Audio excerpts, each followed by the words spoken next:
Good afternoon, ladies and gentlemen. Thank you for spending your Friday afternoon with us today via live webcast to discuss the new waves of shareholders' engagement.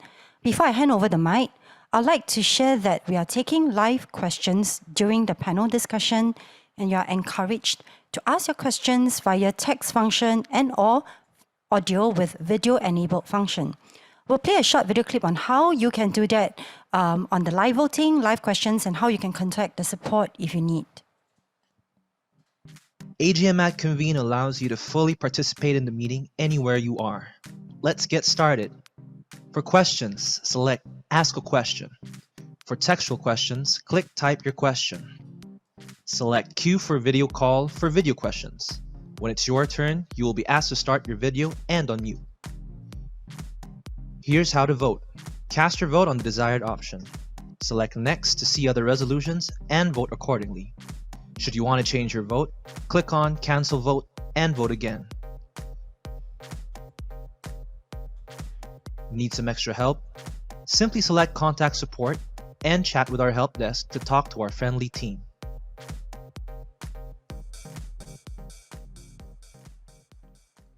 Without further delay, I'd like to welcome Mr. David Jarrell, Founder, President, and CEO of SIAS, to give us a short welcome address. Mr. Jarrell, please. Good afternoon, everyone. Hope you're keeping well and safe. Welcome to a webinar on the new waves of shareholder engagement in Singapore. COVID-19 has had profound impact on how businesses interact with their stakeholders for the last 2 years. As far as employees are concerned, more companies are adopting hybrid work models where staff divide their week between working from home and the office. This arrangement allows for flexibility and better work-life balance, and not surprisingly has gained widespread popularity and acceptance. However, the lack of face-to-face interaction between employees can pose other issues such as team building and the establishment of the right corporate culture. As far as shareholders are concerned, COVID-19 has also had a major impact, mainly by changing the manner in which meetings with companies are conducted.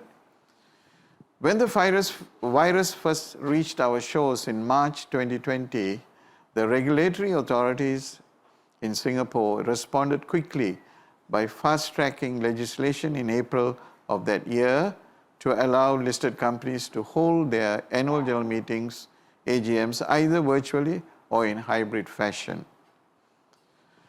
This was seen as a workable solution to the problem of how to hold meetings when there was a ban on large gatherings. But the problem was that by allowing companies the option to choose the format, most companies opted to fully virtual meetings.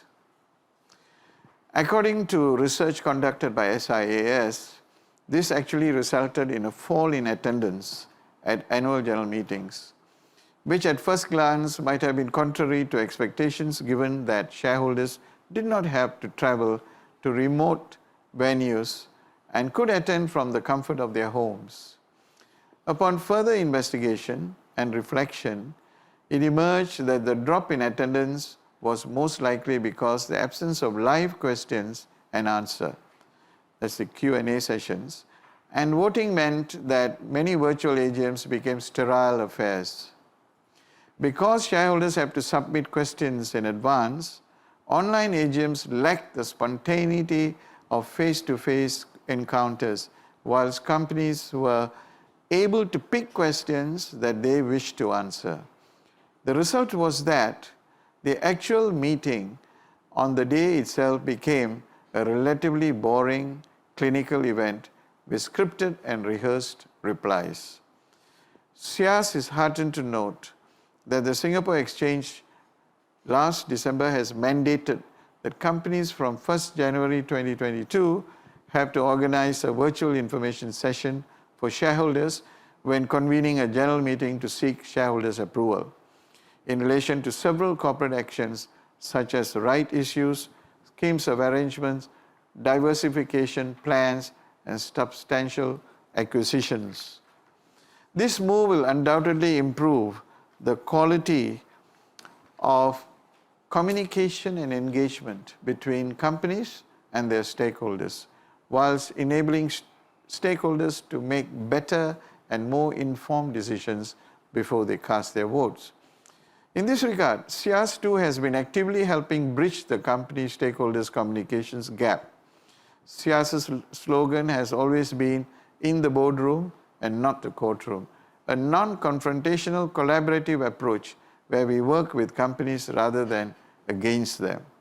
This unique approach cannot be found anywhere else in the world and relies on bringing senior management and company board of directors to meet with shareholders at an independent dialogue session setting to help understand the issues involved when corporate actions and restructurings are proposed. Over the last 5 years, SIAS has organized an average of 25 dialogue sessions per year to establish trust and mutual understanding between companies and their stakeholders to ensure shareholders understand the issues and make informed decisions at general meetings. At these dialogue sessions, we invited the senior management, chairman, and independent directors to address issues arising from corporate actions affecting the interests of investors. Investors had the opportunity at these meetings to ask questions live and directly to clarify their doubts. In this way, investors were kept updated, their doubts cleared regarding the state of the company and the proposals that were on the table. I am pleased to report that today, companies are approaching SIAS to reach out to their shareholders and communicate their reasons and business decisions on a platform in relation to corporate actions, even before announcing those actions.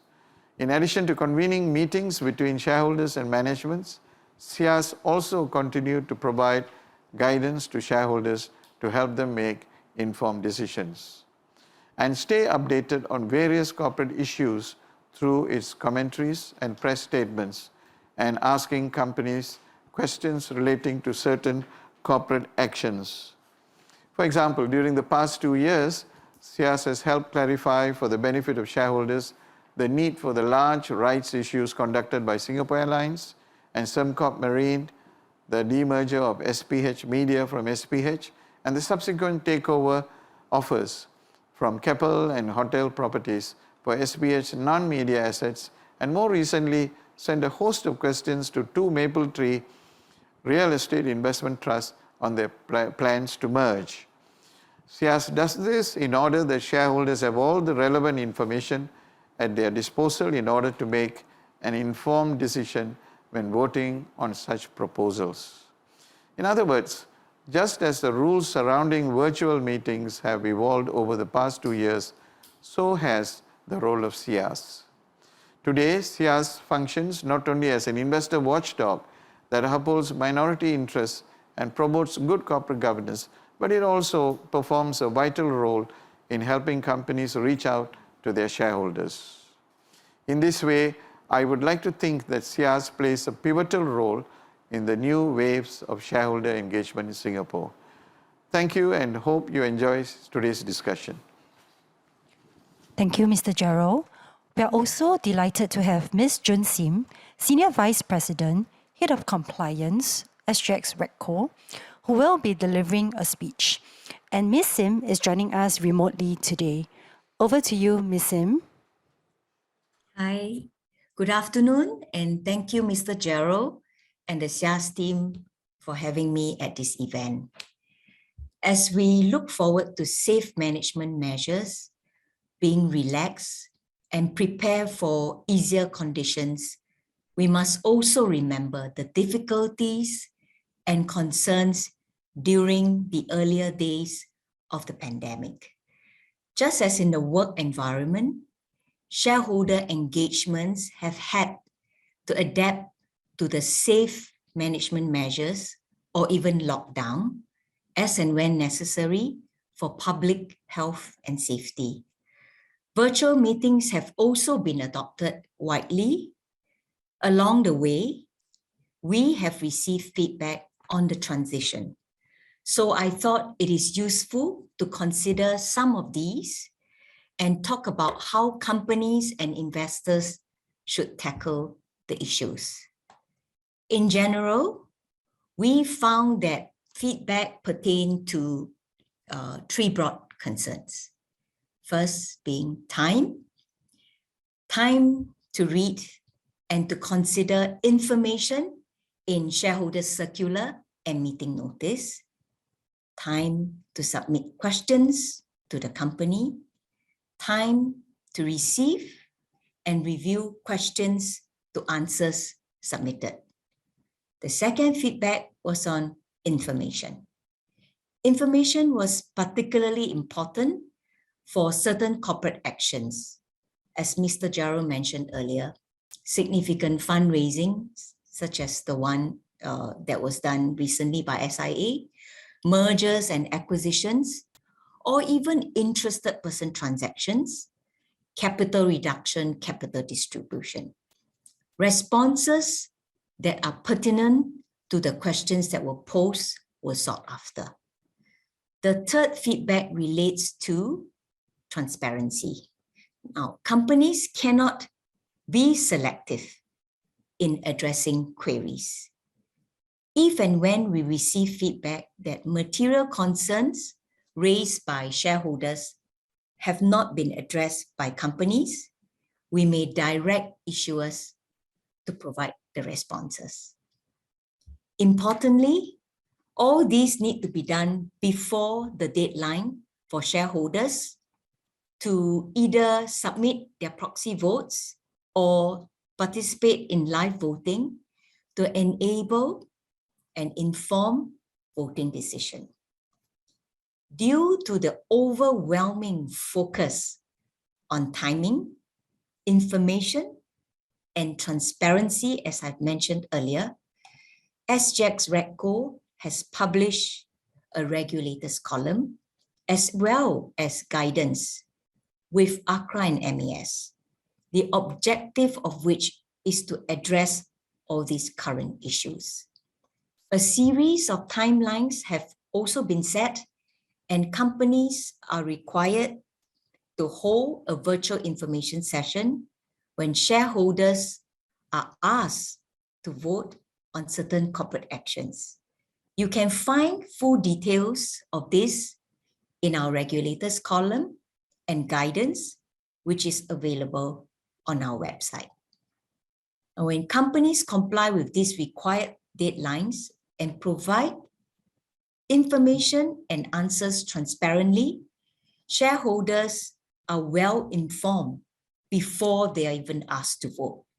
The timing and the mode of the vote, therefore, becomes less important. Given the uncertainties under which companies are operating, committing to one mode or two for the shareholder meeting becomes less crucial once such shareholders' concerns are addressed. Virtual general meetings have had their proponents and opponents. They provide flexibility to some investors if they have to attend multiple meetings or even concurrently if different devices are used. Their proxy votes are now better informed as they know the answers to the questions beforehand. Yet, there are others that prefer live voting because they can do away with forms or earlier submission deadlines, or because they wish to have the benefit of directly hearing the company's responses to follow-up questions before casting their votes. Before the pandemic, shareholders regularly expressed their preference for physical meetings as they appreciated seeing the board and management face-to-face. It remains to be seen whether preferences have changed for fully digital meetings or whether the meetings will become a physical and a digital hybrid. As investors, you should continue to make your preferences known, especially to the companies in which you have invested.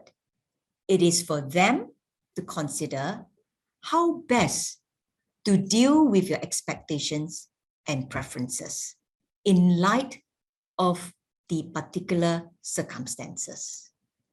For SGX Redco, we remain guided by the principle that shareholders should receive all material information on a timely basis so as to enable informed, well-informed voting.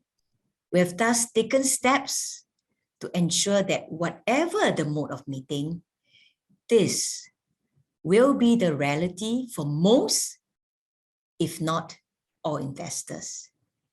Thank you very much, and I wish you a fruitful discussion ahead. Thank you, Ms. Sim. Ladies and gentlemen, we shall now move to the panel discussion. Please be reminded that we are taking live questions, and you may also ask your questions via text function and audio with video-enabled function. So during the panel discussion, we will also be conducting polls, and we hope to hear from you on the polls. So without further ado, I shall now hand over the mic to the moderator for today, Ms. Elaine Lim, Independent Director and SIAS Honorary Advisor. Ms. Lim, please. Thank you very much, Pauline. Good afternoon, ladies and gentlemen. It's my pleasure to be here this afternoon to discuss this new waves of shareholder engagement in Singapore.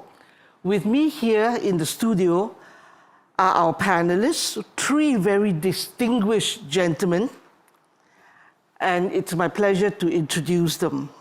First, our inimitable Mr. SIAS, Mr. David Jarrell, founder, president, and CEO. He needs little introduction. To me and to many in the investment community, he's a champion of small investors, corporate governance, and a much sought after mediator between listed companies and their stakeholders, amongst the long list of his achievements and the many hats he wears. It's also my pleasure to introduce our next panelist, Mr. Michael Yap, Deputy Chairman and Executive Director of ASUS Systems Holdings Limited. He has helmed various Singapore technology and media government agencies, including the Media Development Authority of Singapore and the National Computer Board. He has served as a board member on various public organizations, as well as taught as adjunct professor at NUS and NTU. He's also a winner. He's been recognized by the World Economic Forum as one of the top 100 future global leaders, and Business Week has named him as one of the 50 stars of Asia. Last but not least, we have with us Mr. Harold Wu, President, Investor Relations Professionals Association, Singapore. He is a former senior advisor for investor and partner relations at CapitaLand. He has also more than 20 years of stockbroking experience in institutional sales, securities trading, and investment research, having held senior appointments at Vickers Ballas and James Capel Far East. He too has received many accolades, amongst which is a Lifetime Achievement Award given by the IR magazine in 2015. Well, now that we've got the introductions over and you know your panelists, let's look at the topic before us. New waves of shareholder engagement. Now, this covers a very broad scope with wide-ranging topics. Now, for this afternoon's discussion, we will focus on recent SGX regulatory mandates, which both Mr. David Gerald and Ms. June Sim had spoken earlier. Conduct of AGMs and virtual information sessions. If time permit, we may just discuss also one other mandate on climate reporting and diversity disclosures. Now, to kick off this panel discussion, I would like, first of all, to invite our panelists to give us some quick comments. We'll start with Mr. David Gerald to comment on how shareholders should expect to engage LISCOs. David, please. Thank you, Elaine, for your introduction. Thank you for agreeing to moderate this session. Elaine, incidentally, has had many years of experience listing companies, working with directors, and she knows the aspirations of shareholders. Now, shareholders in Singapore have had, for the longest time, the ability to attend, opportunity to attend AGMs and, and ask questions.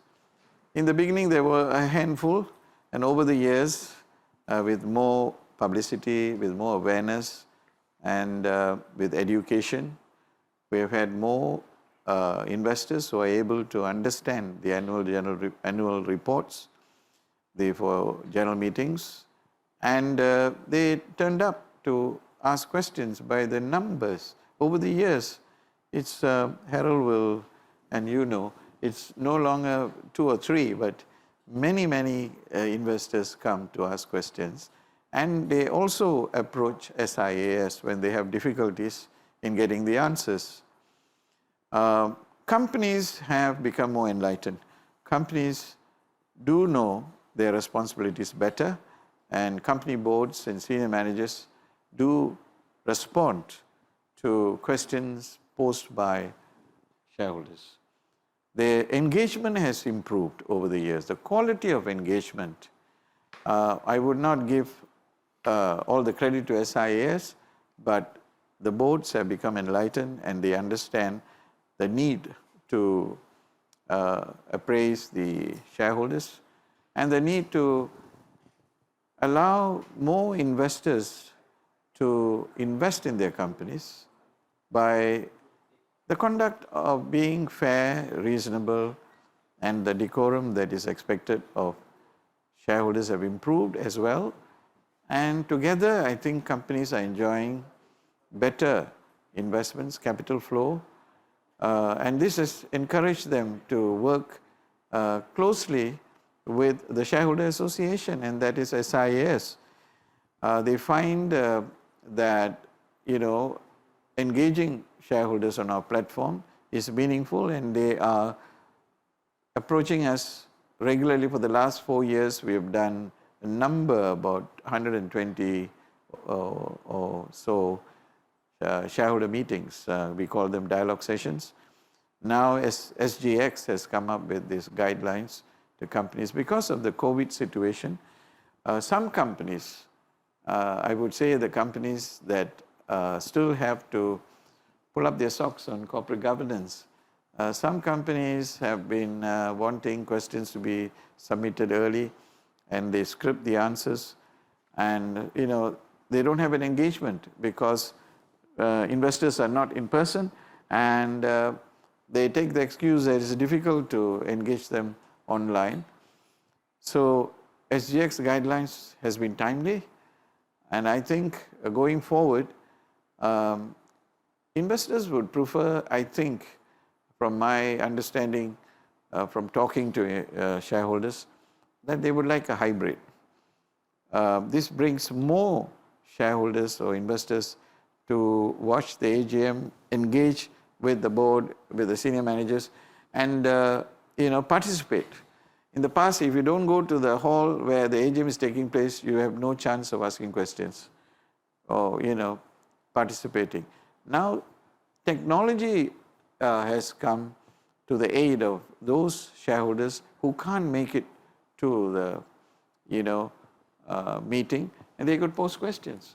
And we satisfied that they have the right to ask questions because they are investors in the company, they are owners of the company, and many boards have improved their quality of engagement, and shareholders too are asking intelligent questions, probing questions.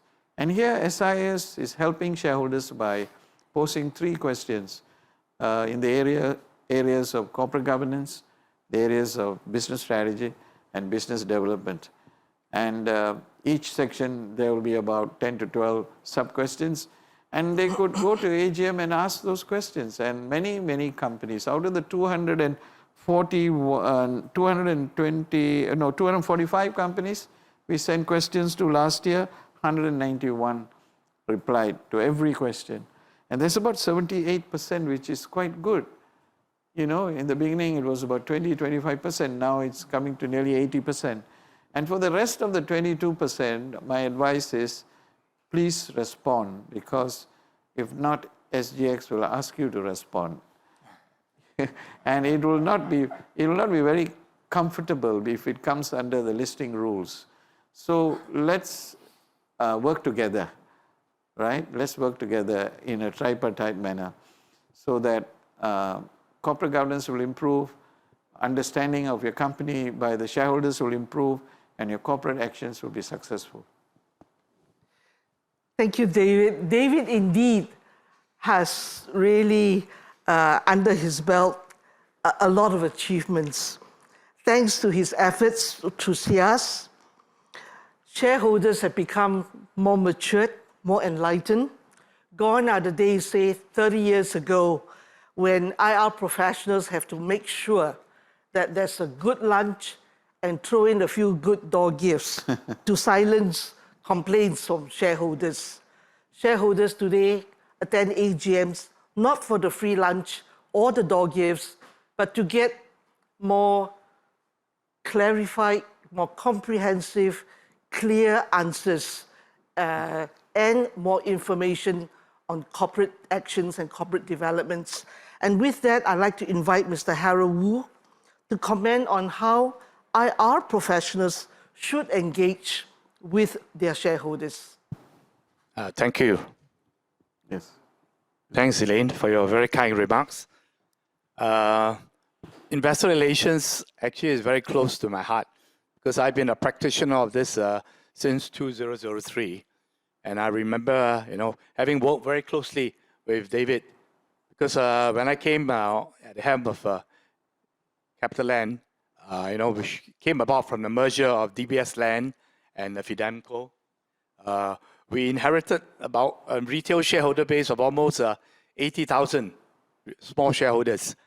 And while my priority obviously was to beef up the institutional shareholding and broaden the base of our institutional shareholders, we also was very mindful that we had to keep our communication lines open with our retail shareholders, particularly, and not only just through the annual general meeting, which I think we open up because we are a real estate developer. We had the space.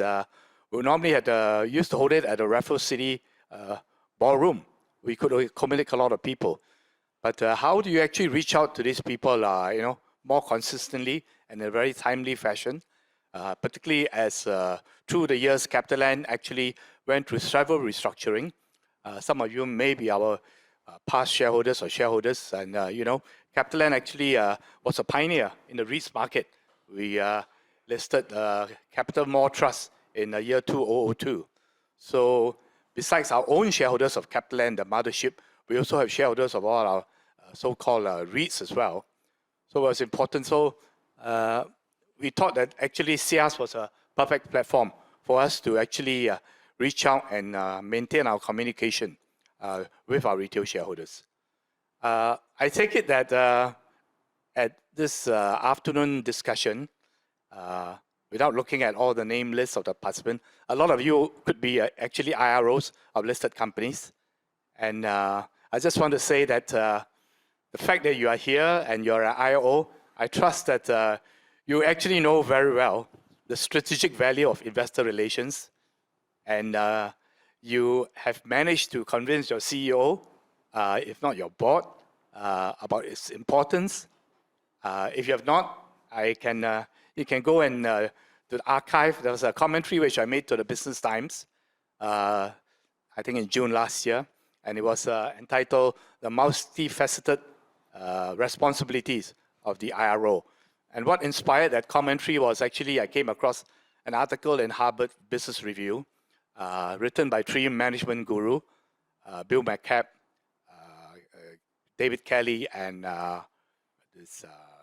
Ram Chandran.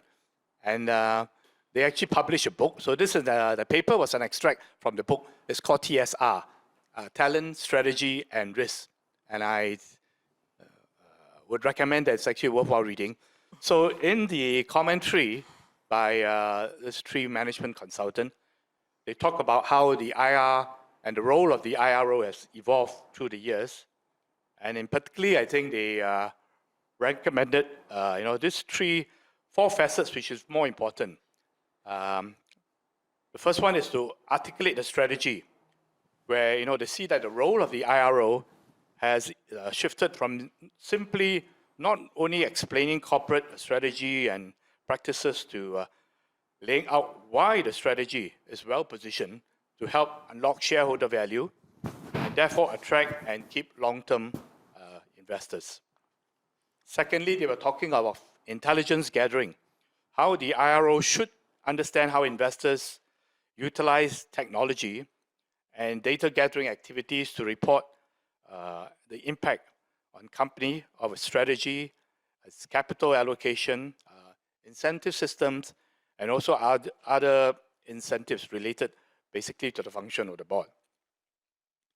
Next, they said it is important to cultivate the right investors. So the best IRO will know how to find the right investor for the company and proactively cultivate them and try to get them on board. And lastly, I think they said the role of the IRO is really, it's a warning device. His job is really to sound the alarm. IROs must be able to master analytical models as well as white papers by activists particularly that argue for alternative, perhaps business portfolio model, and in order for them to really feedback to the company of the capital structure, and so that these IROs are really on top of the capital markets, the talent allocation, and how some of all these fits in and tie in to propel the company as it embarks on its long-term growth strategy. So I think the topic today is very interesting, talking of new waves. And, as you get older, you sort of reminiscent about the past. I remember CapitaLand, actually, we were the first public listed company to introduce a live webcast in 2004. And we have been consistently doing that, every half yearly and at the full year results, where both the CEO and the group CFO will present a short presentation, and then we will end it with a panel discussion. And because CapitaLand had various what we call strategic business unit, so all of them will be on the panel taking questions from both the analysts as well as from the media. So we always hold a briefing. And incidentally, I haven't watched it, but CapitaLand actually released their 2021 financial results this morning. So it could well be they have actually just conducted their briefing or discussion, virtually, of course. And so I think I'm very glad. I think having been the president of APAS since 2012, and we have actually been converted into a larger association under the auspices of the of SGX. I can't say more because there's going to be a new board, Pat. So I'm actually going to relinquish my appointment at the end next week on the 28th of February. And you will see an announcement from the SGX in due course about the new larger association. I shall also keep the name under wrap But I hope that, to continue to play an active role, because as I said earlier, I mean, investor relations is actually a passion. And to the IROs out there, I think you've got to love this. You must have this passion to want to do a good job and do it well. So if you have not done it before, I'm quite sure all of you, has an IR program, but it's important to do an audit of your IR program and then set out some of the things. Embrace technology, because technology is a friend. I'm sure all of us now, we either have our Facebook account, Instagram, TikTok is a rage now, and so many new channels. You got, green room like where I am now with my other distinguished panelists in this studio. And I think the level of sophistication has improved, has gone much higher. And also I think expectations are high. So do encourage your C-suite, particularly your CEO, who is going to present. Don't be shy. Not everyone is born a natural presenter. We all have our, maybe weaknesses and all that. But you can actually upskill and with a bit of media training. And I think you'll find that it will help you to bring your audience very much closer to you. And you're able to articulate with confidence and with candor what exactly the company is doing and how you are embarking on your growth strategy. So I think those will be my sort of parting words for the time being. Thank you. Thank you very much, Harold. Well, talking about technology, that leads us to our next panelist, Mr. Michael Yap.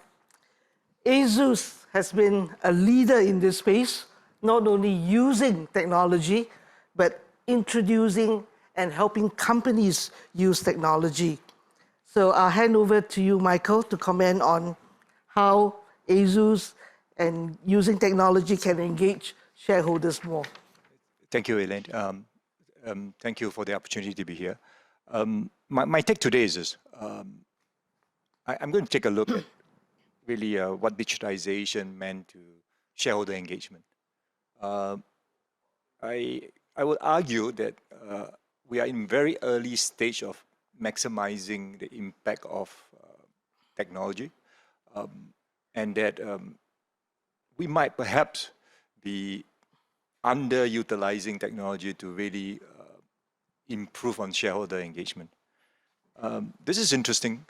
The title is very apt, new waves, right, of shareholder engagement. The interesting part would be, where are we now in this wave? So if you look back, just a couple of years ago, we scrambled in order to provide a form of engagement, and it is in many ways the first version is very primitive, and it is a one-way broadcast, at least for dissemination of information. We have been urging, everybody has been urging that we would try to get towards what the physical world has offered us, a way to interact, a way to vote. Unfortunately, if I was looking at I think there's less than 4 or 5 companies over the last year that actually had online voting and online Q&A.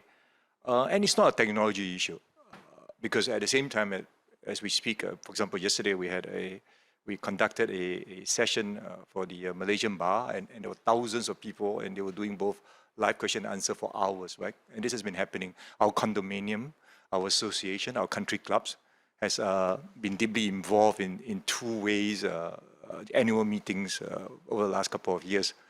I think this has to do with really the taking in some sense the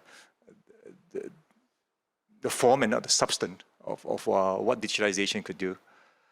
Interestingly, I mean, and I was reflecting on what June was saying earlier on about timeliness, information, and transparency.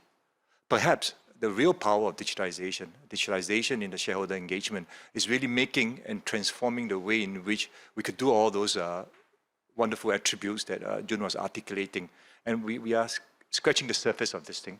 And so today, I would love to have a deeper conversation about how we could really transform the way in which we are conducting our AGM in specific, but generally, how are we involving shareholder in a broad context, not only the individual shareholder, but institution, but in some sense, the corporate themselves are part of this whole ecosystem, right? There are, in many ways, we are tied to the shackles of the analog world, right? I mean, we have rules and regulation that is really formed because, for example, you need days to send in your submission and informations are published, whereas it could be on hand at any one time to disseminate and share. So that would be a wonderful, just to close the loop and kind of reflect a bit about this is that some decades ago when I first started thinking about e-commerce, and my obsession was really to just create a digital mall that looked like a physical mall, right? And we were doing racks and hanging clothings and trying to make the mall look as close, a shop as close as what the physical world looked like. And it was indeed lovable if you look at it now, right? I mean, the power of e-commerce is very little to do with the fact that it looks like a mall. The power of e-commerce then up to be the infinite choices, the convenience, and other things that comes out of it. So I suspect the whole digitization of shareholder engagement is not what we think today, which is really at best trying to replicate what is being offered in the physical world. But there are a lot more deeper and greater opportunity for us to truly and meaningfully extract value of this whole effort. Thank you very much, and I hope to have a wonderful dialogue after this. Thank you very much, Michael. Well, ladies and gentlemen, we did say that we have prepared a few poll questions, so it is now your turn. Let's have the first question on screen, please.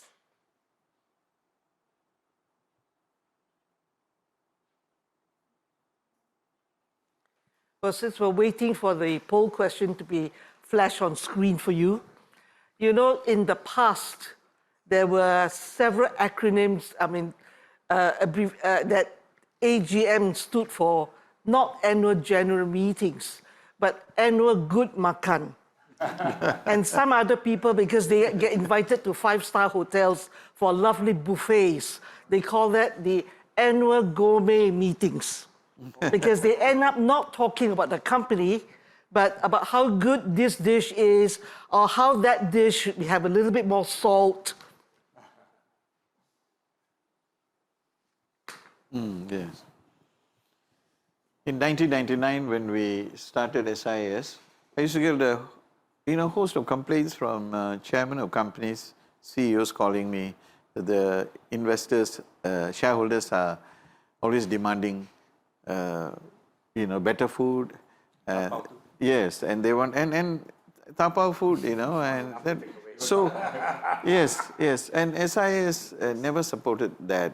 AGMs are about annual reports, performance of the company, about your investment. It's not about food. Food is incidental. If you go to Australia and some other places, the Western countries, this is unknown. Malaysia, Singapore is very famous, maybe Hong Kong too. So now it's a different thing where young people, more and more younger investors are asking for not food, but they're asking for value. Well, I hope some of you have read the question and have started polling. Question 1 is in 2 parts. The first part of the question is assuming government regulations. Oh, we've got the answers. Great. Switch back to physical meeting. Poll question number 1. We've got about 49.4% have said that the companies will remain virtual and remote. Almost an equal number, 41% have said that they will adopt a hybrid physical or virtual format, with 9% switching back to physical meeting. Good for them. Let's have the question 1B, poll number 1B. Yes. Okay. For companies who are planning virtual hybrid meetings, 61% have indicated that they will adopt real-time electronic communication, with live interactive Q&A and remote real-time electronic voting. I'm very sure both SGX and SIAS would be very, very happy. Thank you very much, ladies and gentlemen. That's very encouraging. Now that we've got the first question out of the way, I would like to, ask the panelists follow-on questions from their comments earlier on. Michael very interestingly said that technology, digitization is in the very early wave. Taking a lead from what you've said and from that are being practiced in other capital markets, what are some other avenues we can potentially look at in Singapore for our shareholder communication? Well, I guess we have the opportunity to be in the forefront of this wave of using technology to better engage. And I want to take shareholder engagement to, in some sense, a larger context of not just the individual shareholder, but in some sense it's a whole ecosystem of both information exchange and hopefully a higher quality of dialogue about the future of the companies. Coming back, right, I think Jun's commentaries about the importance of timeliness, informations and transparency. And in many ways, you think about it, digitization is the most natural way of doing so. Yes. Information, right? Why is it that we have to wait till the last moment to publish it and we argue over whether it's 14 days, 18, whatever I mean, if it's digital, it's available, then we could rethink about how information is to be shared. And interesting information, deeper information. The obvious timeliness, right? I mean, if you can get it anytime, anywhere, just like I always said many years ago, is I don't need 100 channels or what I don't want. I just need a channel of what I want to watch at that time. So timeliness, right? I mean, it's amazing if it's just on. Why do you need to wait for the printing and things like that? And then last but not least, obviously, transparency, right? And today, a follow-up question, it's lost. I mean, to be honest, right? I mean, you can see it, and whether somebody answer or not is lost. So again, a ability to put it online, ability to make it permanent, allow for a whole different way of thinking about shareholder engagement. And I think Singapore has a wonderful opportunity to be in the forefront of it. This is not about one party or one view on another. It's really just fundamental to really how we could share and not end up with a situation where all parties involved get stressed over a period of a couple of weeks just to get an event over, right? It is not about a particular event. It is about, to me, shareholder engagement is an ongoing process. It's not just about once a year, The other thing you said earlier on, Michael, that last year, less than 5 companies, less than 5 companies actually engage in real-time, live, interactive discussions and voting with shareholders. I'm sure, David, you must be very encouraged by the poll results. Not surprising, because we are getting more and more younger investors, and they are internet savvy. They are very comfortable with virtual meetings. The hybrid is necessary because there is still a large number of retirees and older investors who would love to go to the AGM. However, this would be a dying breed, and the younger people, more and more younger people, middle-aged people come into the company as shareholders. They will want to have electronic means to communicate and vote, and it is now up to companies to find ways and means to improve their way of dealing with shareholders, communicating with shareholders. This is the way to go, whether you like it or not. It's going to be an electronic world.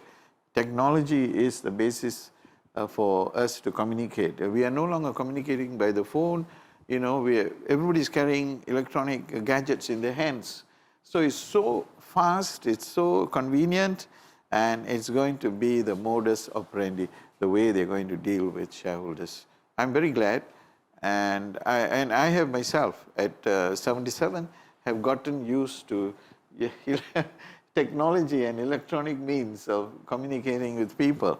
And my staff are very busy teaching me every day how to do this and how to do that. And it's very simple. It's just a mindset, you know. I'm going to chime in, but first of all, I want to say that after this, I'm going to ask him how you keep so well at 77, but that's right. I just wanted to chime in on one thing here. The way we frame it, right, we almost think that, it's between physical and digital. Yes. Right, and we think of it as a dichotomy, right? But if you think about e-commerce, I mean, most of us are familiar. If you think about it, right, I think we're evolving where it's a continuum, right? You leverage on what, you go to the mall and maybe you want to touch on certain things, but you look at the shop are also using, for example, point of sales, catalog. And if you go to a restaurant now, it's crazy, right? Well, one is a separate conversation. They make me work so hard that I have to look at the own menu. But so the point I'm trying to say is that the issue of physical and even virtual is actually a continuum. And the challenge for us is to how to maximize that the uniqueness offered by both platforms, and not, oh, by the way, is this or that, and we think of it differently. And I think if you go to a retail or dining area, you appreciate the fact that this is really just technology being offered on both avenues. Michael, it's thanks to COVID, isn't it? It is really Yeah, COVID it's that amazing. precipitated, accelerated the need to, be internet savvy or to be technologically, prepared. I want to take offense with one small thing. Yes. Retiree and old people like us. Yes. I think we're not that. Not there. Yeah. But it is all a mindset, and we tell ourselves it's difficult. And I went to the polyclinic, right? And you have to do everything. Just touch the screen and answer the screen, the questions that come out, and then the paper comes out. Your appointment and at what time, and you walk up. And of course, the people who are not savvy are helped by others. But the young people are just easy. They're just doing it on their handphone and walking up. So majority of the investors, Elaine, will be quite comfortable doing, digital. And there will be a group who will want to attend. Yes. And for that reason, hybrid will have to be in place. Yes. And I think hopefully this will become a requirement by SGX to ask companies to do. I do understand that small listed companies in the small board, not the big board, middle, companies in the middle board, but they will have to catch up. And as technology becomes available and cheaper, then this worry about having hybrid or having digital AGMs will disappear. All right, so you're going to make it cheaper, Michael. Absolutely. Yeah, and I hope, not only just one, but there will be more coming into the market, and there will be competition as usual. Yes, Right. I'm certainly with you, David and Michael. I was a dinosaur. I live in the cave age. And I remembered, my secretary celebrated when I typed my own first email by myself. Right. Yes. Today, and one more thing. Until I retired, I never used the ATM machine because my finance team would cash my checks for me. So if I need cash, I write a check. Yeah. Right? Today, I buy 95% of my requirements online.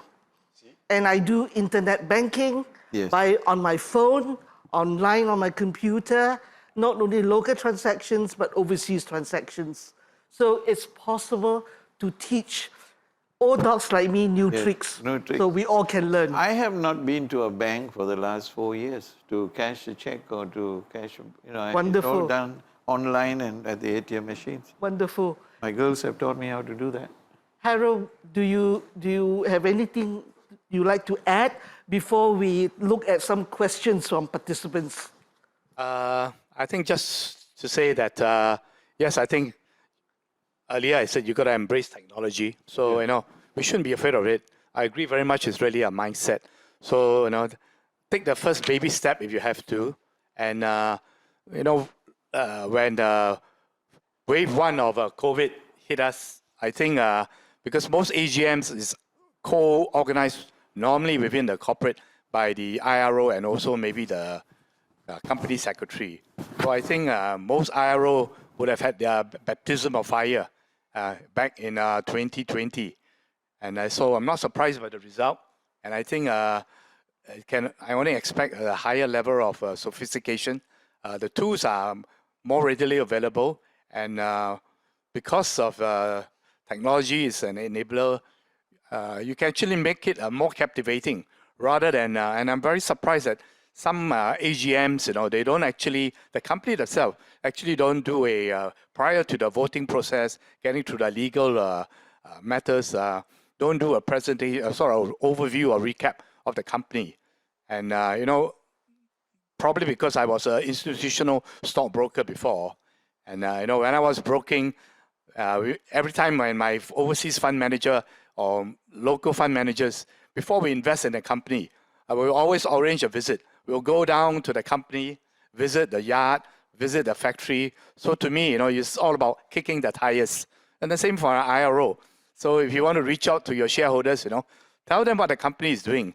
Don't leave it to the annual report. I mean, annual report has got lots of nice pictures, but nowadays it's nothing like a nice video, well recorded, and then maybe you can even put in a dialogue session, a short one, commentary from the CEO or from the business head, which is make it, and then that's a very good prelude, precursor to before you actually start the formal process of running through all your resolutions. In the corporate governance code, Elaine, we in the council, we have included that companies should aspire to do investor day and improve communication with shareholders. And many companies are doing that now. But there are companies who are not willing, and we are tracking them, and we know who they are, and we are working with some of them. And it is only beneficial to the company to have an investor relations function. There are still companies who do not have, as Harold will know, investor relations function is not there, right, Harold? But they engage, they say it's expensive to engage. But it's externalized. Externalize it. So, but then it is something different, because when you internalize it, you are in communication with shareholders, answering their questions, taking their questions, and entertaining them, meeting them in groups, and briefing them. You improve your shareholder engagement through, you can do it virtually from your office. You don't have to engage and go and book a room, hall, and spend money on F&B. You can do it. In fact, it's a cheaper way of doing things. There's no F&B involved, no tapao. And very convenient. Very convenient, yes. On the poll, right, the audience, if you don't mind, I'm actually quite curious about the 39% who have voted that they will not offer or prefer not to offer digital voting. I'm curious about why, and are there alternatives that you're thinking about? Because it's actually quite interesting to reflect that most of them would support the idea of having virtual meetings. In fairness, Michael, there's also this cost factor. Maybe the company's budget does not allow, or they are not doing well. Just need to know why. Yeah, and they may be catalyst companies or smaller companies. Could be, I don't know. It'd be interesting to know why, because for those who have specific, type in your chat line or whatever. I would love to know why, because I'm not sure whether cost is a big factor. It's a factor, sure. yes. Yeah, certainly. If you have any impediments to, holding a virtual, live, real-time meeting, do share with us why, and perhaps the relevant bodies and authorities can look into it and help to facilitate and smoothen the path. Over to you, Pauline, for the questions. Okay, we will take the first live question. The first question is, do you think we should allow live Q&A for our AGMs? How long should we set aside time for such a session? Who would like to go first? Well, allowing live Q&A should be the priority of the company. You do want live Q&A and not delayed Q&A. All right? Investors want to ask live questions, and you must be prepared. You are running the company for the last 12 months. You know your CEO and CFO will be able to take the questions straight away. And the IR head is there to help, and company secretary. So that should be the way to go. I don't understand why it should be any other way. I share our own experience because we by the way, we are listed in the main board, and last year we did a full live voting and full Q&A. And the interesting thing about it, I think, is a bit of skill set that needs to be handled by the CEO or whomever is taking question, is that you actually have three sources of question potentially: your physical, live video, and also the live text where we're looking at. In terms of time allocation, I don't. Well, you can obviously do it by if truly overwhelming. Obviously, you could set some time limit. But in terms of actual, for every question and answer, in some sense, the virtual one is even shorter, because if you do a physical, people have to queue up and wait for the mic and things like that. Whereas the virtual, you could actually do it well. And for my case, what we did was really we took a wave of the physical, then we went on to look at the video so that there is a smoother sequence of it, and then we went on to look at the posted Q&A textual, and then we come back again and for those who want to learn and see how it's been done, I think we had the recording online actually, actual live recording of the session. So maybe one of JR, maybe you can type it out, and for those who are interested, we can take a look at how we actually the whole event flow. Yeah, I may sort of draw on experience when I was at CapitaLand. You see, actually, for the institutional investors, the fund managers, they normally have direct access to, either through the IRO or through the CFO by just going through the brokers to arrange, one-on-one meetings or small group meeting at brokers' conferences, non-due roadshow. So I think for them, they normally would not turn up at your AGM. They might be listening in, but they are not likely to be popping up or appointing a proxy. So at the AGM, my own experience through the years is that it's actually the retail shareholders, and you do need to respect and give them the airtime, because once a year they're there, and I know the chairman will control the proceeding.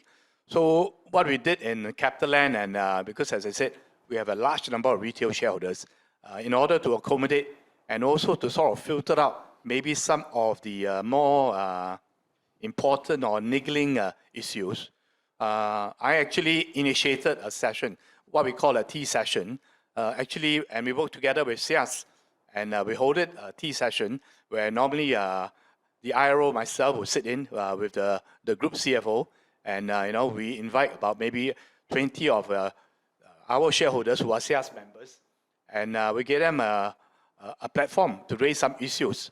And then this actually helps also to prep the senior management, particularly the group CFO, to anticipate maybe some of the issues which may be again brought up. But sometimes it helps to sort of filter off some of the more not so important issues, because these people already have asked it, and it's already been sort of gone through. So I think that's one idea that perhaps I could suggest that some listed companies may want to do, particularly if you've got a large number of retail shareholders. That's Especially very in the case of CapitaLand and others, where their constituency is very large, 80,000, some are 40, some are 25. It's difficult to cater for all of them, but through a hybrid, for those who want physical, they can be there, and the rest can participate. The rest, 75,000 or 28,000 can participate. The beauty of using technology is Especially that overseas, you've got a right? great outreach. Yes, yes. So we cater for both. Right. I think there's part two to this question. Right. The first part is about live Q&A.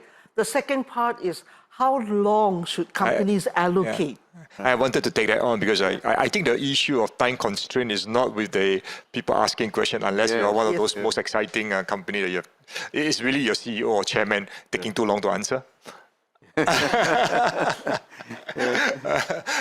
So I suspect, in my case, or in many cases we've seen, I don't think you overwhelm. The nice thing about digital is actually easier to control. Frankly, if you have a very nasty or whatever rogue questionnaire, you can just mute that person or without being too rude, as in physically you have to maybe.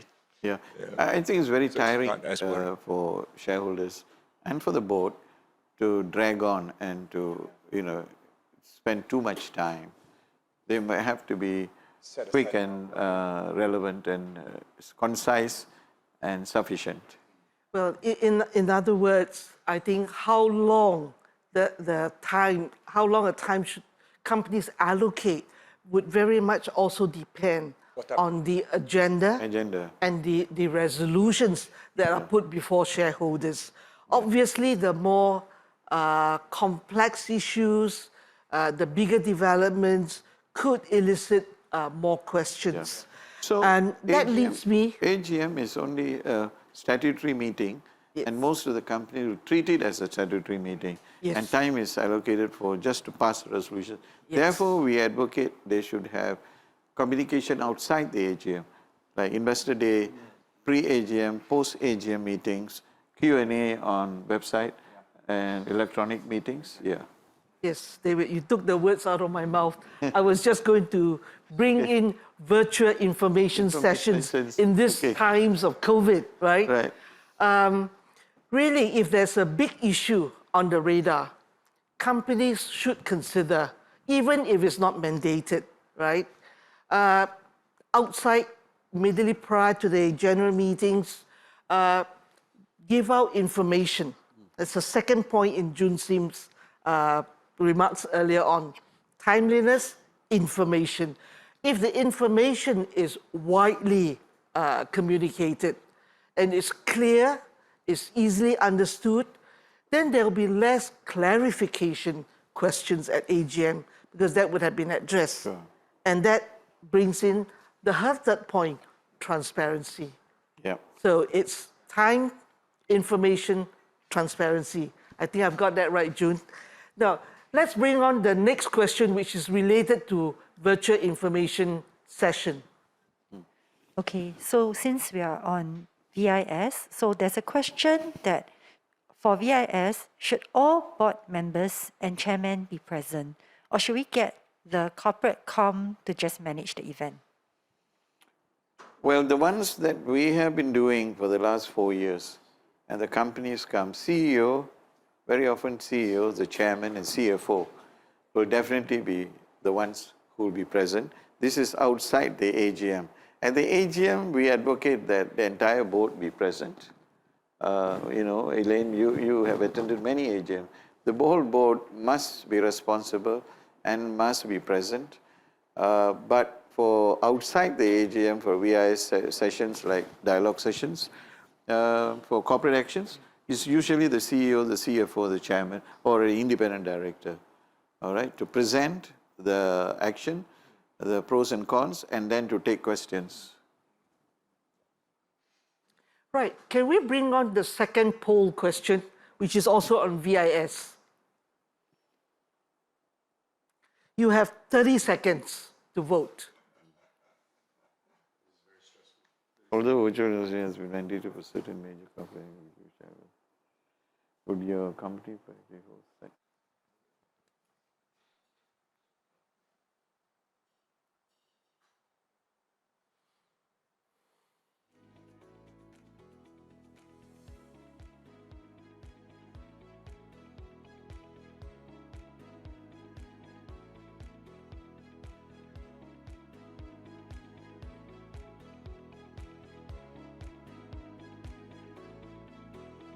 Okay, voting has ended. Let's see the results. Okay. 40%. Very encouraging. Close to 40% would actually consider hosting VIS for corporate developments and actions outside the mandated areas, but 60% would just err on the conservative. Can I invite the panelists to perhaps comment on this? Yeah, I know maybe Harold would confirm this, that many IROs do tell us that they are very, very busy. So you're asking us to organize outside the mandated areas. We have to work, and we are short of people. We can't find enough people. And this is where many of them come to see us. But we can only do that much. They have to be involved. and they need to prepare the CEO, they have to prepare the CFO, and they are very busy with business development and running around the world looking for investments. And then you get them to come and do more than what they are required to do. Maybe that's why they are saying, majority of them are saying, sorry, we don't have the time or the resources to do it. Right? Would you something to add, Well, Harold? I would, being an ex-IRO, I would say, to me, that's really communication 101. You can't shy away from the responsibility if your company is involved in a corporate action. So You it's have outside. to make sure that your CEO and your group CFO is able to present in person the rationale for that corporate action and why are you doing this and what is the effect and how does it unlock value to the shareholders. So I think it just requires quite a bit of preparation beforehand, anticipate all the FAQs. But normally on the deal, you have a bank working for you, investment bank. So they have actually done the first cut, the so-called corporate action deck. A lot is there, but you just want to make sure that you handpick the more important ones. You don't run through every slide, but what is the main messages? Those are very important. And what we do is normally we actually have 2 sessions. We will have one which is more impactful, lengthy, and this is where we bring in the media and the analysts. Because the analysts, they're tracking your stock. They are your voice. They carry the story for you. So you want to make sure that they get the right side of the story. Right side of the story. And nowadays there are many financial bloggers around, and a lot of these are ex-analysts and quite sophisticated people. They actually do their homework. They run through their own models, and they will pick on things. So you want to make sure that you counter some of these points or points of contention or doubts, because that's you could hold your line. So then when it comes to basically the virtual information system, which is what the SGX is advocating, that's really to reach out to your retail shareholders, because they are not so sophisticated, but they are the one that carries your votes. So I think, the other thing about corporate action, and I'm not sure whether all IROs are aware, Singapore is actually one of the very few jurisdictions where you have actually mandated under the SFA Act, Section 137 F and 137X for REITs, that you can actually look behind the beneficial owner of the nominee company who actually control your shares. So actually you know exactly who is holding your shares, which fund manager, which fund. And I think if you're involved in a corporate action, it's also, as I said, it acts as a bit of an early warning device. You can actually pick up if an activist is collecting stock when you announce the action. That's very crucial. I mean, I went through a couple of this. We were involved in the privatization of CMA. We went through the delisting of Raffles Holdings, Ascot, and all that. So these are some of the tools which I think is open. And I think I actually introduced, a member of the Link Group, a company called Orient Capital, and I must declare that I am actually on their consultancy list. So I get paid for referring their services and all that. So I have to make my declaration. But they actually do share registry analysis for about 80 companies. And out of the STI, I asked the CEO, actually they cover 75% of the STI components. So, and recently I think they've got in some new products, which is quite interesting. They can actually filter for you, because I think ESG is very much at the fore now. A lot of funds now would only invest if you've got some ESG attributes, or particularly the green funds. So they can actually filter the universe of ESG funds and even give you very pertinent information of who you should be targeting at if you want to use ESG as one of your prime consideration to attract investors, particularly of these green funds. Thank you, Harold. Can we have the next question from the participants? So back to meetings and VIS, there's a question on shareholders have feedback that they hardly get a chance to see board, especially like ID. So how often should companies engage with shareholders, especially, with boards and ID involved, and who should really be involved? So we have been encouraging boards to stay back after the AGM finishes, take part if they have a, F&B, makan kecil going on. And quite a number of board members and senior management do take part in that. I know some just disappear the moment, they finish, they don't want to meet the shareholders. It is very difficult to, mandate this. Enlightened boards, especially the Temasek-owned companies, the enlightened boards, even in some of the small companies, they meet the shareholders. And how often they should do this? If they feel that the shareholders are important to them and their money is, they are owners and they are managing the capital, they should be wanting to meet shareholders, the enlightened ones, the ones who are genuine about shareholder rights.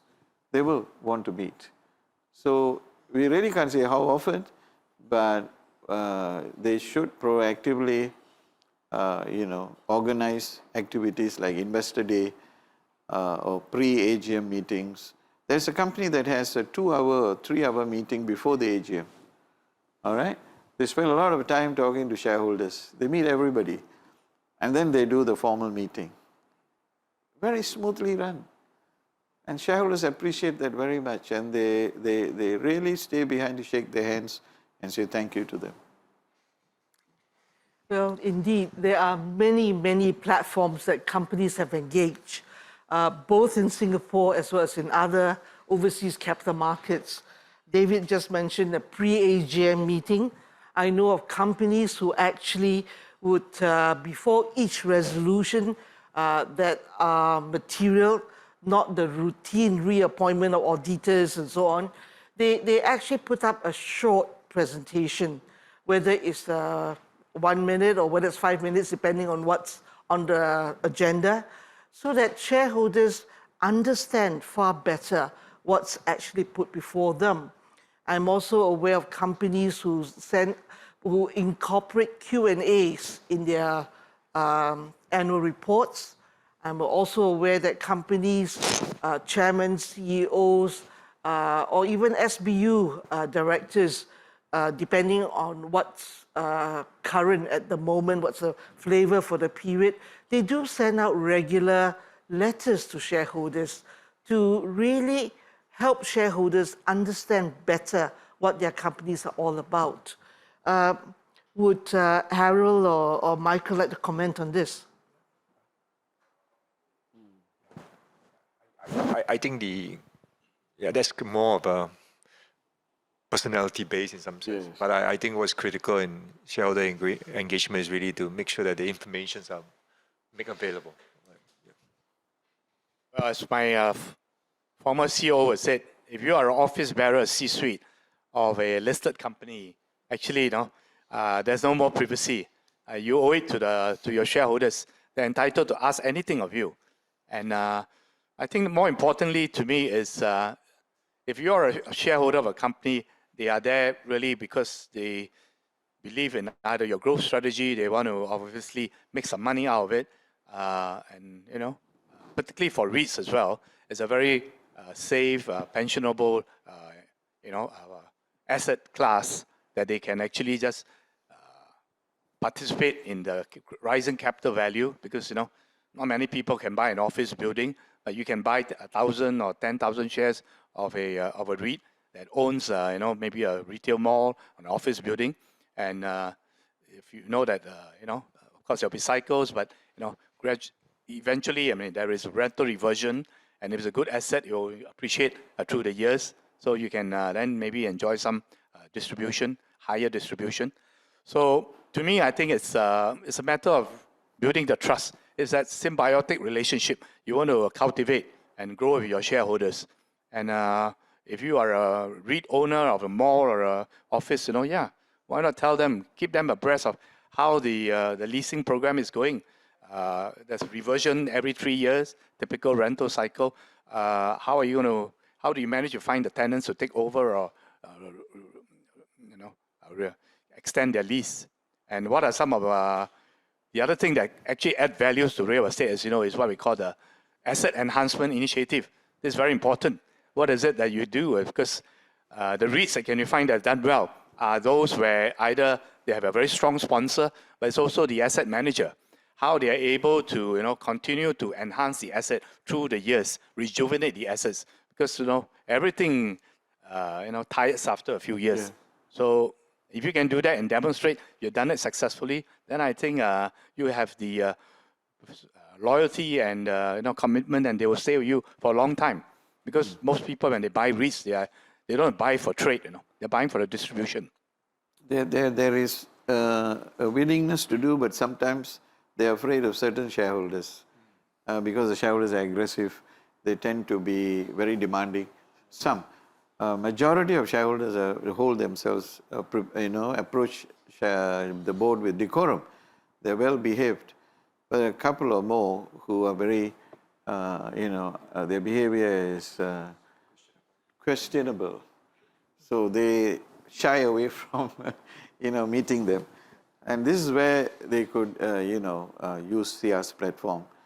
And many 120 over dialogue sessions, we haven't had any problems because shareholders come to us on our platform and they meet the board, so there is decorum. But that companies on their own should be organizing activities like Investor Day to meet shareholders. Well, these companies are fortunate to have Yeah. the assistance of Mr. Sias. Well, I think the key really is if a company chooses to go public, you have to be public. Yes. There's no way you can hide behind the veil of privacy. Yes. Let's have the next question. So the question is that for hybrid AGM, there are two sets of costs. Rental logistic costs such as sharage, scrutiny of live voting on site. For physical AGM, there are other virtual vendor costs, platform costs. So these costs are especially tough for companies in COVID-19 environment when business is affected. However, it does not necessarily mean that companies do not want to hold hybrid AGM, do not genuinely wish to engage shareholders. I think the question is about what's the midpoint here. So companies willing, they can't afford, and how do we go about doing it if there's any suggestion? Michael. I think it's a factor of time and technology as well. Just to touch on today, it starts to be a bit more expensive simply because the physical environment needs to be catered for the COVID situation. But I suspect that in the near future, when especially if we do not have the constraint of the COVID for the physical space, obviously if you do both physical and virtual, you might have less people attending, and therefore you might be able to save on your physical side. And yes, you have to pay a bit more for the online platform, which obviously with competition and technology advancement, things will become more cost effective as well. So it's unclear at this point, just like in early days when you do e-commerce, I keep going back to e-commerce because we're almost familiar, right? There was early days where there are claims that, digital e-commerce is so much less expensive than physical. But as it turned out now, logistics of sending back your goods, etc., and therefore, as we go along, most stores realize that you have to do both. So, on one hand, it is actually a matter of committing to be able to deliver to the best of what the shareholder wants.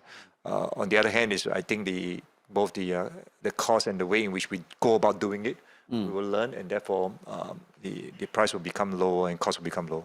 So cost versus reach, as I see it, this is a new development, and more overseas investors will be in a position to watch you, and you will be able to attract more and more interest.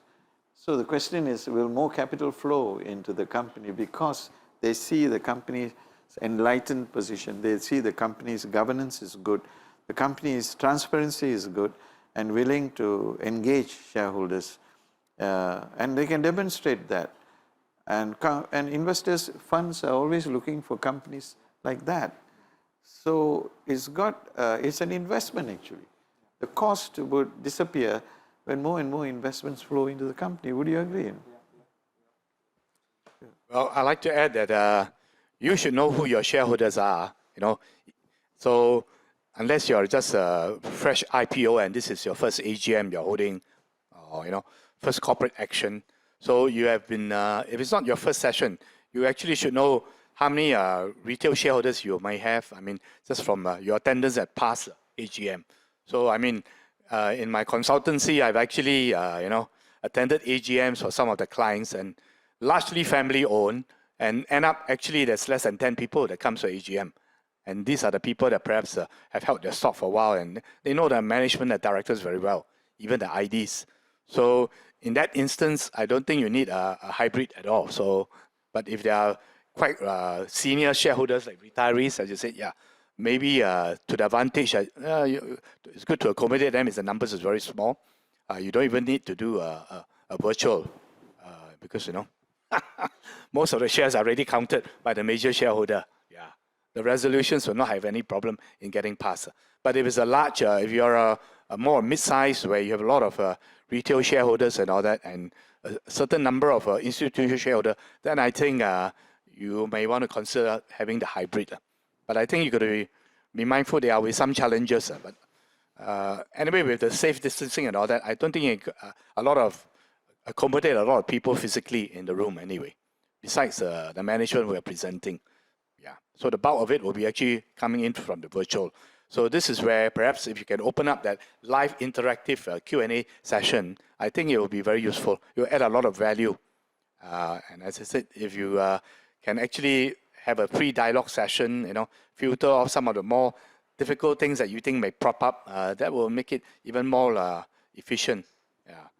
And when you don't subject your C-suite, to so much stress, you find that you get them in a very much better mood, and they'll be able to talk and express themselves and deliver the message more confidently. Yeah. Well, I'm glad we all agree that these proactive measures do support valuations of companies. The other thing, back to Micah's earlier comments about, costs invariably tend to be high now because of COVID-safe management measures. But it's also, isn't it partly also a question of scale? Because so few companies are employing, virtual meetings. If more companies jump on the bandwagon, with scale, wouldn't costs come down? Other things, I think just to be contextually right, I think the virtual part is a few $1,000s more, right? Just to get the platforms, because the rest of the process are similar, right? And we say hybrid becomes expensive because currently the physical space is quite expensive. And you're right about over time, I guess technology will become more pervasive and more importantly, the way we do it, the saving that we learn how to do it well. So for example, people don't do physical printout of the the annual reports now, and there's a lot of saving. You put it online, maybe very soon you don't have to provide for physical proxy form and things like that. Yeah. So we will evolve and yeah.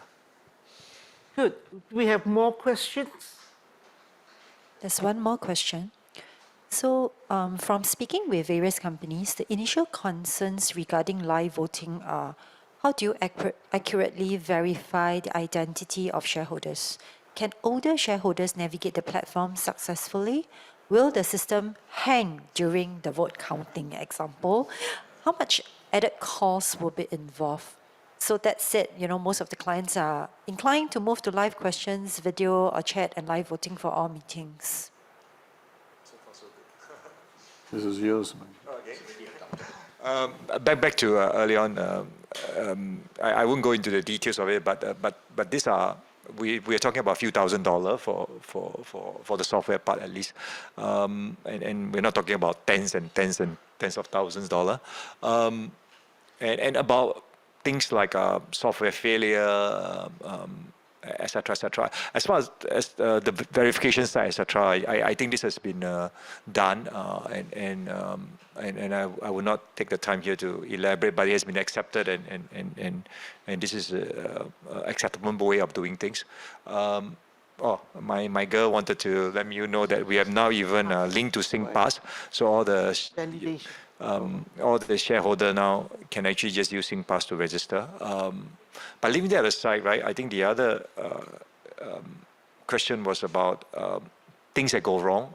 I think, Breakdown. yeah, it's a fair point. I mean, but I was just mumbling that day also that you go to a hotel, The mic system can fail. well, or maybe the hotel has a fire or whatever, right? So things can happen. I mean, and that one nobody can guarantee.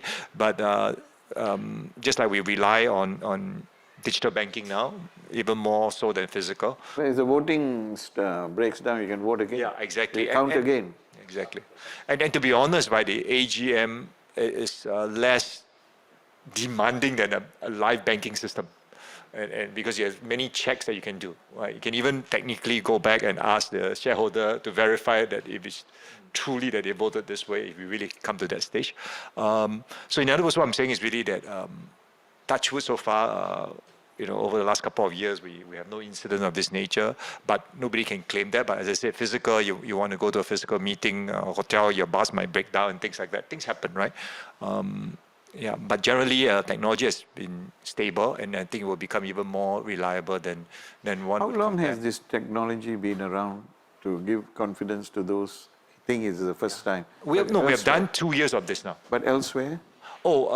Various countries in the world have live voting system. In fact, some of them are even managed and run by the stock exchanges themselves. Yeah, so they provide some support. Yes, okay. So yeah, and in Singapore, as I said, in terms of the legality and the various other things, has been accepted, and we can go through that in details if you just drop a note to on the chat line, and we can follow up with you. Right. I think we have a shareholder question on ESG, although that's not part of this panel discussion. We could take a look at the question and see if any of the panelists would like to address that. So ESG issues can do and have an impact on a company's long-term profitability and society as a whole. However, corporate disclosure on ESG issues can be cursory and uninformative. So it's more on, will SIAS play a key role in advocating for companies to disclose information on ESG issues beyond what is required for more compliance and sustainability reporting requirements under the SGX listing rules? To what extent will ESG and sustainability issues be a priority for SIAS going forward? Yeah, it has become a priority. There is sustainability reporting, which is now mandated. Yes, it is important, and one of the areas we concentrate on, the 3 questions that we send out to companies on the annual report, is on ESG. And most companies, enlightened companies, they are happy to receive this question, and they are replying, and we are playing a pivotal role in pushing the sustainability envelope. All right, the agenda is very clear. As we go on, ESG, especially for institutional clients, and the enlightened retail clients are asking questions about ESG. Just not only environment, the whole gamut of ESG, areas. So I think SIAS will continue to and step up its role in the ESG field, and will continue to question companies to, and then we have been giving award, Sustainability Award in the Singapore Corporate Governance Award. With ESG scoring has been incorporated into this award as of last year, I think. And we will continue to emphasize and give more emphasis for ESG.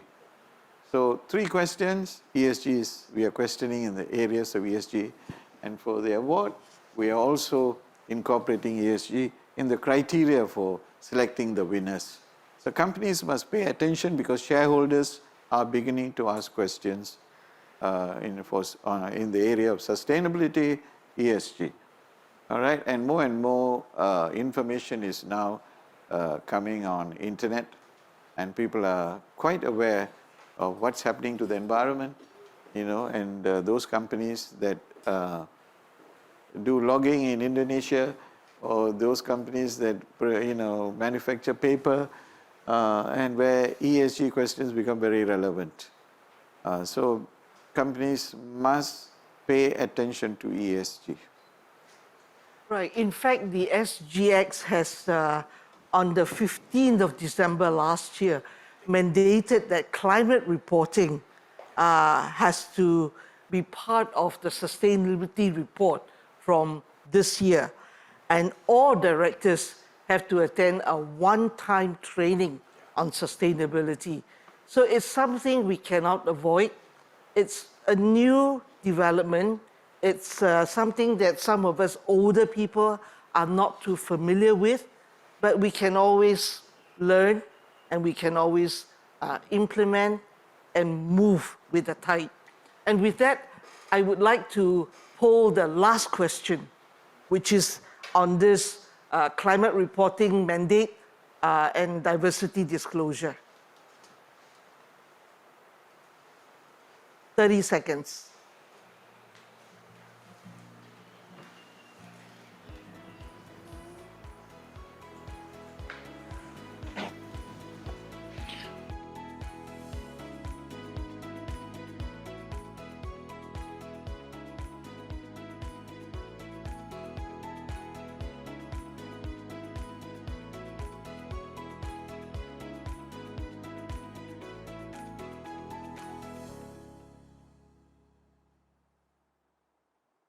Right, and we'll get results in seconds, and this is technology. About half, right? Yeah, well, 53-47, it's approximately half, right? That's very encouraging. And I know time is drawing to a close, and just as a matter of interest, since we're on this mandate, I would like to share with you some statistics that are related to board renewal, board independence, and board diversity, since diversity is part of this mandate. Now, according to the Council for Board Diversity, and these statistics are as at June 2021, despite SGX's 9-year rule kicking in this year, out of the top 100 SGX companies, there are still 42 with at least one independent director who has served more than 9 years. Now, if we take the entire universe of SGX listed companies, 48% have at least one independent director serving 9 years or more. This total 565 directorships. And what is even more interesting is that out of these 565, 95 of these independent directors have served 20 years or more, with one serving a record 50 years, 50. Interesting statistics. Now, on gender diversity, 21 of the top 100 companies still have all male boards. Of the entire universe, 46.2%. This is despite the 9-year rule kicking in, and this is despite the fact that a number of institutional funds like BlackRock, Fidelity, State Street have all publicly disclosed on their website and to news media that they will not hesitate to vote against either the board chair or the NC chair for allowing these practices to continue. Let me just ask the panelists, why do you think this is so, and why are companies dragging their feet on this issue? In Singapore, maybe? It has been a culture. First of all, on diversity, emancipation of women was not long ago, all right? And women, educational level is how tremendously improved. They reach up to management level, senior management level, and they don't go beyond that to sit on the board generally. There are very few boards with women. I am all for gender diversity, but more important than gender diversity to me is, industry experience. You must match the experience with the requirements of the board. Technology company would want a lady, if they're looking for a gender diversity, they want someone with experience and expertise to guide the board and the management. So if all the board members are women, excellent, so be it. But it is a question of shareholders wanting the right directors to serve their interests and to enhance value and to assist the board to come up with the directives that the management would carry out in performing the directives, the agenda of the company. So there are excellent women out there, but what is lacking? I just asked the CEO just before I left for this conference, why aren't you having a woman on your board? I said, we do not have a depository, we do not have a directory where we can look for a technology-based experienced lady to sit on our board. I don't know how far that's true. SID, he said yes, but we couldn't find one. We are happy to have a woman. That's gender. Then the question was, how many of your directors really have experience in the company's business? How many of them? So the answer was a bit slow. 2 of them out of 8. And this old boy network is still very, very prominently displayed. I put 300 million, or I raised 300 million to start this company, and I bring people, I don't want them to give me trouble, as one chairman told me. I don't mind people who are willing to work with me. What does that mean?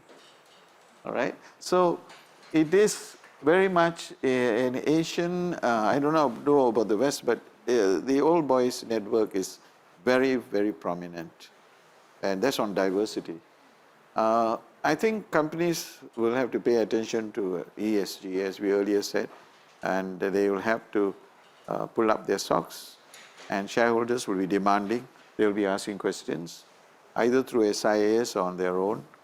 And they have to, if they think that the company directors are there for too long, and the guidance given now by the authorities is MAS, look, 9 years, beyond that you're no more independent. You become executive director, no more independent director. So shareholders must ask questions at the AGM. Why is this person there for 50 years? Why is this person there for 40 years? What is his contribution? Oh, he's still contributing at 50, fine. Like Dr. Mahathir. So there are only one Mahathir, I thought, but there seems to be some more. So we need to, So we raise these questions in our 3 questions, and shareholders must take advantage of these questions and question the board. Ask the board, ask the chairman, why is this happening? And institutional investors, like you said, BlackRock and the lot, the key to this, they put a lot of money into it, and money speaks, and they withdraw, and the company will be in dire straits. And I'm sure they are meeting up with the board members, the CEO in the boardroom, and questioning them. They don't come to AGMs. But retail shareholders must look at the questions SIAS has drafted and put on the website. Go to AGMs and ask them, and the board, enlightened boards will answer, and those who are not so enlightened will start thinking, we've got to change our mindset. Michael, Harold? The ESG part, I just wanted to touch on the fact that it's back to, again, early day, but we need to be conscious of the fact that there is the form and the substance, especially in ESG. It's kind of easy to say, oh, by the way, I just go and generate a report, which a lot of people do. And more importantly, I think just like the substance part is actually the key thing. Do you genuinely believe that it is important for your business? And if it's so, then it is not just once a year reporting, which we allude to, but ongoing tracking and monitoring. No different from I tend to think that ESG is the non-financial part of the business. And if you believe in certain attributes or disclosure, as we call them, then you should be tracking it. And obviously, I think this can be done now a lot much better because of digitalization, because it's almost impossible. And that's, again, a journey, and then for all practitioners, right? I think the concern here is really to look at the real substance and believing that ESG can play a role in growing your business and picking up all the area that actually have impact to you, rather than just, oh, by the way, and as in many of these affirmative action items, I think generally is really that ultimately you're running a business for the best of your shareholder, and what those decisions might mean, right? Where it means that you shouldn't have a we did a survey with ACCA on the importance of non-financial information a few years ago, and more than 80% of the retail investors who were interviewed, over 1,000, said that non-financial information is the thing they are looking for before investing. Harold? Yeah, I think I agree with David and Michael. But I can see the change is very much a legacy issue, because if you look at a lot of the boards, actually, besides the executive directors, actually a lot of IDs are either comes from a profession of either they are lawyers, accountants, or bankers. So maybe the NC, it could be a old boys club, and this were their golfing buddies, the bankers, the lawyers. But increasingly, I think you find that as companies are moving forward and they are transforming themselves, things like cybersecurity, ESG, these are actually things that are very important to a listed company in terms of the governance issue. So I think you are finding that boards are actually trying to look for people, talent, or experienced people, professionals who have competency and knowledge of these areas, which actually can guide the board and provide a sort of stewardship, which is very, well sought, required. Yeah. So maybe we might have to, include it in the next revision of the Code of Corporate Governance, because somehow Singaporeans are quite compliant. If it's not written in the rule, they will rather not. They don't feel the urge to do anything. But if it's a hard and fast rule, then they have no choice. Just like it took a while before we got this 9-year ruling to determine whether you are independent or not. I remember, this issue keep cropping up year after year, but now we are seeing progress now. So I'm very hopeful that things will improve and get better. Thank you, Harold. I'd like the panelists to think about short, 1-2-liner last words. We'll come back to you after. Do we have any last question? Yes, let's take one last question. Okay, so there's a last question back to the waves of communication. While there are new waves of tech-savvy shareholders, a lot of capital are from investors belong to the generation of less tech-savvy. So again, how does SIAS or even regulators or other bodies take up the lead to close the gap between tech-savvy and less tech-savvy shareholders when virtual is the way? Okay, at the moment, for the less tech-savvy, we are advocating that they be involved in the physical meeting. Right? For the tech-savvy, they don't have to be physically present. So the compromise is really hybrid AGMs. That should answer the question. Right. Okay, let's have final comments from the panelists before we bring this to a close. We'll start with you, Harold. Okay. Well, I think to me, try and build a community. If you can, if you are an IRO, try and build that fan club. Build a meaningful, long-lasting, trusting relationship with your shareholders, whether they're institutional, from the buy side, from the sell side. Very important. Build that trust factor, be open, to socialize with them. I know if you are a successful IRO, you must have a very high EQ. It's not a 9-to-5 job, I can tell you, having been a practitioner for the last 15 years. So if you think you've got the right personality, sometimes you have to, play the role. But then you find that you enjoy it. But once you have got that trust built in, and don't be a fair weather friend. If it's bad news, don't hide away. They will call you still. They will send you an email. So be prepared. But find what is the best response to a very difficult situation. Because as in say, in life, it is not the end of the world. Things go up and down. It's not a failure. It's only a setback. And nowadays, lots of things happen outside the control of the company. COVID, who would have thought of it? It could get so serious. That's a good example. So I think in the new normal, we must be very open, but treasure the relationship building. And there's nothing like being transparent, building the trust, and influencing your senior management to provide that corporate access to its shareholders. I think that will stand you in very good stead through the years as your company grows. Michael? I think we're in the first wave of digitization. And I think my only urging is really that we take a deeper look and to fully exploit the power that comes with digitization, and rather than look at the forms and forget about the substance. In some sense, I think it's a thoughtfulness about removing the analog shackles, right? I mean, we're used to it. This is the way things work, and we just automate it at best. I think fundamentally, digitization is a much more deeper, and I think this whole shareholder engagement would transform. Thank you. David?